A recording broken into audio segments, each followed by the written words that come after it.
नमस्कार दोस्तों, मैं विकास स्वागत करता हूं आप सभी का आपके अपने चैनल हेल्पिंग हैंड फॉरएवर पर। दोस्तों, जो रोजरी बायोटेक का आईपीओ होने वाला है उसके बारे में कुछ महत्वपूर्ण जानकारी यहाँ आपको देने जा रहा हूं। तो चलिए शुरू करते हैं। तो पहले कंपनी के बारे में बता दूं कि रोजरी बायोटेक जो स्पेशलिटी केमिकल बनाने की यानी मैन्युफैक्चरिंग की ये कंपनी है भारत की।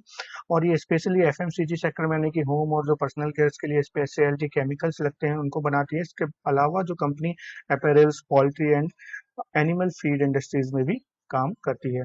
इसके बाद इसके जो आईपीओ की हम डिटेल देखें तो आईपीओ की जो डेट है वो स्टार्ट हो रहा है 13 जुलाई को और एंड हो रहा है 15 जुलाई 2020 को। इशू टाइप है बुक बिल्ड इशू। और इशू का जो साइज है वो है 1,16,82,033 इक्विटी शेयर्स का ये जो टोटल साइज है। इसमें से 50 करोड़ रुपए के फ्रेश शेयर्स रहेंगे। बाकी जो ऑफर फॉर सेल्स के जरिए आएंगे यानी कि ओएफएस के जरिए टोटल आएंगे 1,05,00,000 शेयर्स। जी हाँ, यानी कि प्रमोटर्स जो हैं वो अपने शेयर्स यहाँ पे देंगे। इसके बाद जो है फेस वैल्यू जो रखी गई है वो ₹2 पर इक्विटी शेयर्स की है। आईपीओ का प्राइस बैंड जो है वो 423 रुपए से 425 रुपए पर इक्विटी शेयर्स का है, यानी कि मिनिमम 423 और मैक्सिमम जो है बैंक कैप रखा गया है वो 425 रुपए का। मार्केट का लॉट जो है वो 35 शेयर्स का है। तो अब लॉट के बेस पे हम समझ लेते हैं कि अगर आप मिनिमम एप्लीकेशन करते हैं एक लॉट की तो आपको 35 शेयर्स मिलेंगे और 35 शेयर्स में आपको जो है टोटल इन्वेस्टमेंट आएगा वो 14,875 रुपए का आएगा। और मैक्सिमम आप ले सकते हैं 13 लॉट्स। 13 लॉट्स में आपको जो टोटल 455 शेयर्स मिलेंगे और जिनकी जो है कीमत रहेगी वो 1,93,375 की जो है टोटल आपको अमाउंट कॉस्ट ये पड़ेगी। अब यहाँ पे देखते हैं लिस्ट। तो ये बीएससी और एनएससी दोनों पर हो रहा है। अब यहाँ पे कुछ टेंटेटिव डेट्स हैं, यानी कि finalisation of basis of allotment ये आपको 20 जुलाई 2020 का है। इन और जो रिफंड्स अगर आपने एक्स्ट्रा शेयर्स यानी कि अगर आपने ज्यादा शेयर्स के लिए अप्लाई किया था और कम आपको अलॉट हुए हैं तो जो आपका रिफंड हो जाएगा वो 21 जुलाई 2020 यहाँ पे रिफंड की डेट तय की गई है। और क्रेडिट ऑफ शेयर्स यानी डीमेट अकाउंट में आपके क्रेडिट हो जाएंगे वो 22 जुलाई की है। और आईपीओ शेयर्स की जो लिस्टिंग टेंटेटिव डेट आ रही है वो 23 जुलाई 2020 की आ रही है। अब यहाँ पे बताएं कि प्रमोटर होल्डिंग क्या हो जाएगी। तो इशू के पहले जो शेयर होल्डिंग थी वो 95.06% थी और इशू के बाद ये होल्डिंग घटकर 73% की हो जाएगी, यानी कि प्रमोटर्स की होल्डिंग। अब यहाँ पर देखिए कि जो ये इशू है ये दो लीड मैनेजर्स के द्वारा यानी कि लीड किया जा रहा है। इसमें से एक है एक्सिस कैपिटल लिमिटेड और दूसरा है आईसीआईसीआई सिक्योरिटीज लिमिटेड। अब यहाँ पे दोनों मैनेजर्स की मैं एक चीज बता दूं आपको कि पिछले 3 फिजिकल यानी कि 3 फाइनेंशियल ईयर में इन्होंने टोटल 31 इश्यूज लाए हैं। और इन 31 इश्यूज में जो 14 इश्यूज हैं वो अपने जो उनका प्राइस था इशू प्राइस उसके नीचे लिस्ट हुए हैं। तो ये एक कॉशन है क्योंकि अभी भी मार्केट भी जो है पेंडेमिक में बहुत खतरनाक चल रहा है और करंट स्थिति में तो काफी उतार चढ़ाव हो रहे हैं मार्केट में।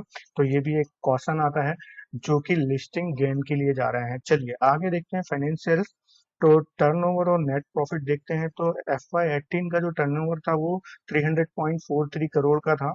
और इसका जो नेट प्रॉफिट हुआ था वो 25.40 करोड़ रुपीस का प्रॉफिट किया था। उसके बाद FY19 में कंपनी ने 517.12 करोड़ का जो है टर्नओवर दिया था और 45.68 करोड़ का जो है प्रॉफिट किया था। FY20 में देखेंगे तो 603.82 करोड़ का इन्होंने टर्नओवर दिया था और 65.25 करोड़ का इन्होंने प्रॉफिट दिया था। तो अगर ईयर ऑन ईयर देखेंगे तो कंपनी ने ग्रोथ की है प्रॉफिट में और प्रॉफिट कंटिन्यू बढ़ता हुआ आया है। तो ये एक अच्छा साइन दिख रहा है। बट मैं लिस्टिंग हम यहाँ पर लिस्टिंग एंड की बात करेंगे आगे। तो कंपनी ने ऑलरेडी जो है 148.87 करोड़ अपने एंकर इन्वेस्टर के जरिए जो है लिए हैं और ऑलरेडी जो है रेस किए हैं, जिसमें इन्होंने 35,02,940 शेयर जो हैं दिए हैं इन एंकर इन्वेस्टर्स को, जो कि टोटल 15 इंस्टीट्यूशनल इन्वेस्टर हैं। और इसका जो प्राइस है वो 425 पे इन्होंने जो है दिए हैं, यानी कि जो हमारे आईपीओ इशू है उसका जो हाई प्राइस है यानी कि जो कैप प्राइस है 425 उसी प्राइस पे इन एंकर इन्वेस्टर्स को जो है शेयर्स दिए गए हैं। अब यहाँ पर देखिए कि प्राइस तो जो टोटल यहाँ पे दिए गए हैं ये मुख्य, अगर आपको मैं एंकर इन्वेस्टर्स बताऊं तो मुख्य एंकर इन्वेस्टर इसमें आते हैं Abu Dhabi investment authority, HDFC mutual fund, axis mutual fund, ICICI mutual fund, उसके बाद SBI mutual fund, Sundaram mutual fund. HDFC life insurance company है, गोल्डन सैक्स। तो गोल्डन सैक्स इंडिया, आप इनमें देख सकते हैं कि एक बहुत ही नामी गिरामी म्यूचुअल फंड्स और या कहें कि अच्छे एंकर इन्वेस्टर्स हैं, और ये जब भी इन्वेस्ट करते हैं तो लॉन्ग टर्म्स के लिए इन्वेस्टमेंट करने जा रहे हैं यहाँ पर। तो अगर इन्होंने किया है इन्वेस्टमेंट तो डेफिनेटली बहुत ही लॉन्ग टर्म के लिए इन्होंने इन्वेस्टमेंट किया होगा। अब यहाँ पे आपको बताऊं कि कंपनी जो है इंडिया के अलावा 17 और कंट्रीज में भी बिजनेस करती है, जिसमें से वियतनाम, बांग्लादेश और मॉरिशस भी आते हैं। अब यहाँ पर पेयर कंपैरिजन करते हैं कि इस कंपनी के जैसे ही जो है ऑलरेडी लिस्टेड कंपनीज वो कौन कौन सी हैं जो कि सेम लगभग सेम बिजनेस में आती हैं। तो वो आरती इंडस्ट्रीज, विनती Organics, Atul limited, Galaxy surfactants and fine organic. अब यहाँ पर आप इन पांचों कंपनी में देखेंगे तो काफी ज्यादा हाई प्राइस पे ये ट्रेड कर रही हैं, और सिर्फ आरती इंडस्ट्रीज अभी 930 के रेंज पे जो है ट्रेड कर रही है। अब आगे चलते हैं। अब यहाँ पर एक मुख्य चीज देखने की मिलती है कि कंपनी को लगभग फरवरी में ये अप्रूवल मिल गया था, और अप्रूवल मिलने के टाइम कंपनी अपना जो आईपीओ लाने वाली थी वो मार्च 18 मार्च 2020 से मार्च 20 को लाने वाली थी। अब क्योंकि वहां पर जो है कोविड-19 के कारण लॉकडाउन इम्प्लीमेंट हो गया, जिसके कारण इन्होंने अपनी जो डेट है वो आगे बढ़ा दी, यानी कि अभी की डेट कर दी है।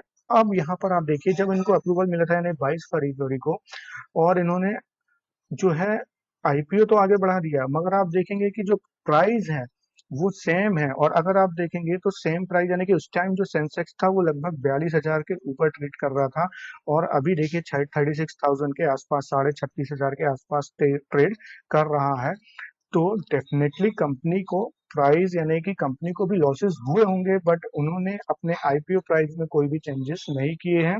तो ये एक इंडिकेशन करता है कि क्या प्राइस ओवर वैल्यूड है कंपनी का, यानी कि अभी जो आईपीओ प्राइस है, क्योंकि उस टाइम तो मार्केट 42,000 पे था, डेफिनेटली सब कुछ अच्छा चल रहा था, मगर अभी बहुत ही फंडामेंटल्स भी बिगड़ सकते हैं, या फिर कंपनी के सेल्स पे असर पड़ सकता है। तो ये सब चीज होने के बाद जो है कंपनी के जो है प्राइस, आईपीओ प्राइस वो थोड़ा चेंज हो सकता था, बट ऐसा कुछ भी नहीं हुआ है।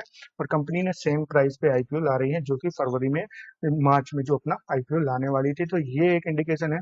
तो यहाँ पे आपको बताऊंगा कि अगर आप लिस्टिंग गेन के लिए जा रहे हैं तो शायद बहुत दिक्कत हो सकता है, क्योंकि जैसे कि मैंने बताया कि मैनेजर्स, उनके जो 14 इशूज हैं जो इसको लीड कर रहे हैं, उनके 14 इशूज जो हैं लिस्टिंग डेट के टाइम जो है इशू प्राइस के नीचे लिस्ट हुए हैं। उसके बाद ये आपको पता है कि इस जरिए, जैसे कि 42,000 पे सेंसेक्स था जब इसका आईपीओ पहली बार आने वाला था, और सेम प्राइस रखा गया है, तो यहाँ भी ओवर वैल्यू दिख रहा है। तो अगर इनिशियल गेन के लिए आप जाना चाह रहे हैं, यानी कि लिस्टिंग गेन के लिए, तो शायद यहाँ पे दिक्कत पड़ सकती है, क्योंकि करंट मार्केट भी काफी ज्यादा वॉलेटाइल चल रहा है।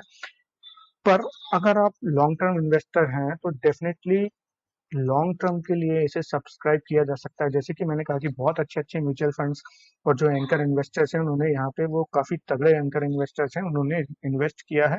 और कंपनी के फंडामेंटल भी उतने बुरे नहीं है, कंपनी ने कंटिन्यूअस ग्रोथ शो किया है। यहाँ पे मैं सिर्फ लिस्टिंग गेन के लिए कह रहा हूँ कि वहाँ थोड़ी दिक्कत हो सकती है, बट हो सकता है कि कंपनी का फंडामेंटल इतना अच्छा है तो या वहाँ भी तगड़ा लिस्टिंग गेन मिल जाए, बट डाउटफुल है। तो ये थी जानकारी दोस्तों, जो है रोजरी बायोटेक के आईपीओ के रिगार्डिंग। तो आशा करता हूँ ये वीडियो आपको पसंद आया होगा। प्लीज लाइक कीजिए मेरे वीडियो को, सब्सक्राइब कीजिए मेरे चैनल को। Thank you.